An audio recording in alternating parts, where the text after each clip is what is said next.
Эми толкундоолордун бардыгы парламенттен келип чыкпайт өзү. Негизи шайлоолорду бурмалагандан, жасалмалагандан, анан жанагындай массалык түрдө сатып алгандан келип чыкты да. 3 жолу революция болду, үчөө тең бизде ошо шайлоолордун кесепетинен келип чыкты. Ал эми 6-чакырылыштын бул парламенттин маңдайына жазган экен 6 жылдык өмүрдө.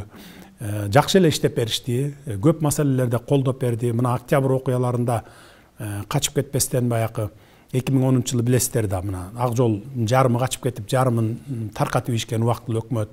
Ошентип анан 1 жыл бою конституциялык талаага кире албай, аябай кыйналып, декреттер менен кабыл алып, мына азыр ошолордун кесепетин бүгүн тартып атабыз. Оор кесепетин.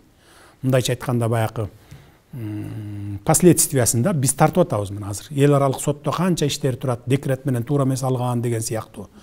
Биз Кудайга тобо ошондой жолго түшүп кетпедик да. Биз мыйзам таласынан чыкпай, бардыгын мыйзам таласында өткөрдүк. Баш мыйзам таласынан чыкпай.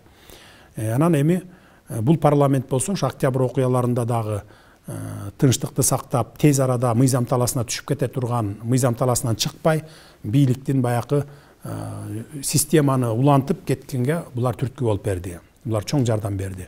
Андан кийин канча саясий процесстер болду, алардын бардыгына жакшы жардам берип, мындай жакшы жардам берип келатат да. Булар чоң иштерди жасады десек болот. Бүгүн элге билинбеши мүмкүн, эл бүгүн критикалашы мүмкүн, сындашы мүмкүн.